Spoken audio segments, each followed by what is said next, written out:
didn't really fit into the mold of your typical public school system, and I definitely learned differently than sitting in a classroom with books in front of me. But I could apply all of those same things, math, English, all of those things, if I was hands-on building and creating.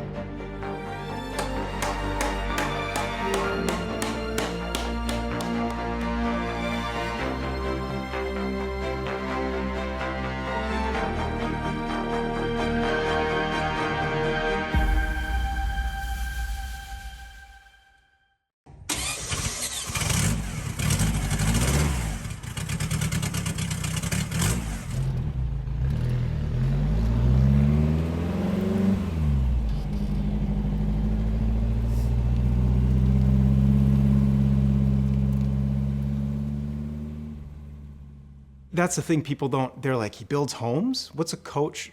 You know, they think it's something to do with building homes. A coach builder, traditionally, a well-to-do person would go to a coach builder and they would say, I want this car built. I want these materials, I want this style, I want this engine. And a coach builder would bring that to life. As a teenager, I would buy cars, fix them up, typically Volkswagens and Porsches and BMWs, and then resell them. And if I made a little bit of money, I'd put it towards another one. When it really got out of hand was when I found a bunch of tools at a barn in South Dakota. I was going there to pick up an old Porsche, and this gentleman had hand-built an aluminum-bodied car. Growing up, I knew about these cars. I kind of had a little bit of, I guess, an infatuation for them. One thing led to another. I bought all the tools and laid out a plan to build my first car from scratch.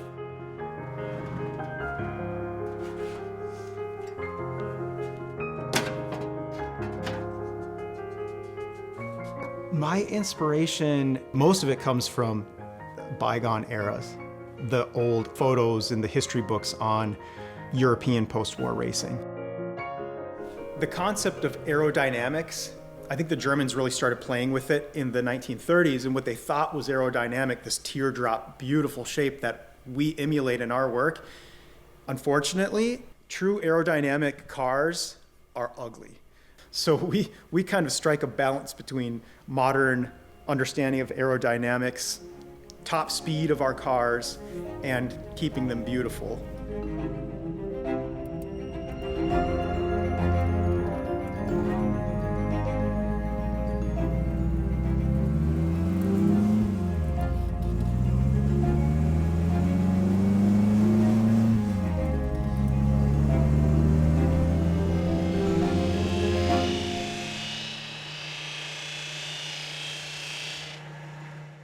This is a very, very quick version of what takes several hours to do, but most shops at this point, this would be suitable for painting. But what we would do is sand this, taking it down really smooth, and then do a final polish with it.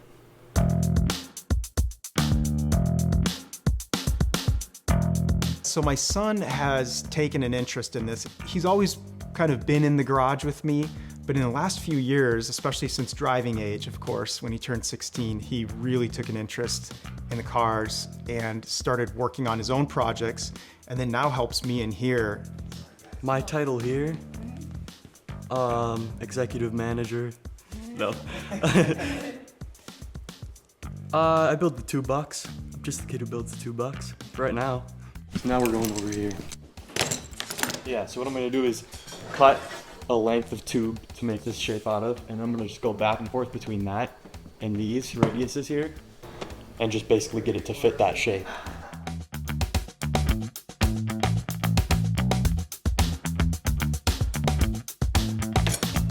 He has his own vision and his own interpretation of the designs, and that's really fun to see.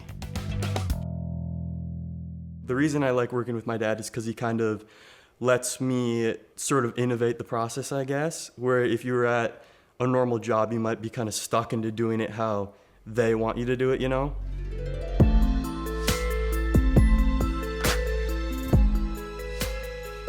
So I do like the old, more flowy cars too. But as far as like production cars, I like those boxier BMWs.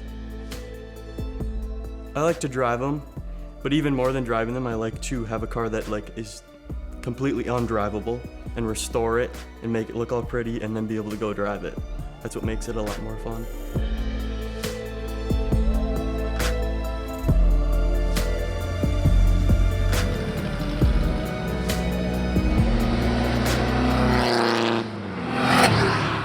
I grew up on a hobby farm in rural Minnesota, just outside of Alexandria.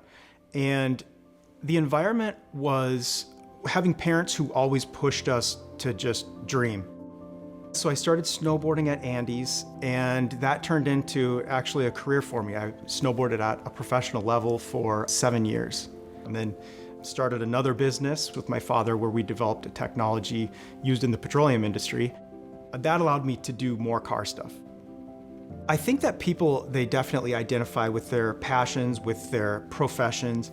And I learned, thankfully, about midway through my snowboarding career not to wrap my identity up in it. That was very temporary because I saw a lot of other people who not only did they like crash in the literal sense, but in the kind of lifestyle sense.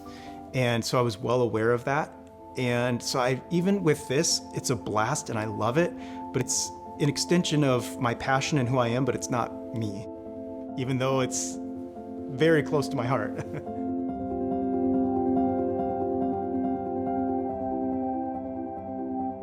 I have designs in here all the way from when I was a teenager, even back in the 90s, of cars. And this is one that I have actually built, FF007.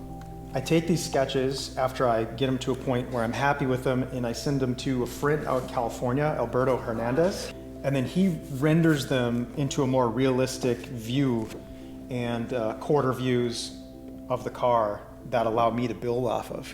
And the reason these are so filthy is because these are what I used when I actually built this car. I had these in the shop the whole time.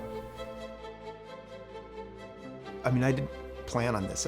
I never expected to be building cars for, art collectors and actors and things like this. That was not my intention. My intention was just to go out and experience what it was like, that sense of freedom. So it's almost surreal when you start out in the barn, hammering away on aluminum and people are like, is he okay? And then 5 years later, people are like knocking on the door, hey, I want to see what you're building. It's a really interesting dynamic.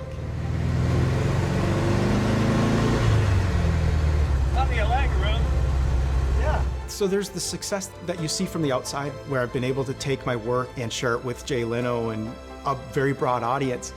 But the successes that I think I find a lot of pride in are within the work itself and coming up with new ways to tune the car, suspension settings, power to weight ratios, balancing the cars. And when I get to go out and drive that car and feel like, okay, this is my best one yet, that's where I find success.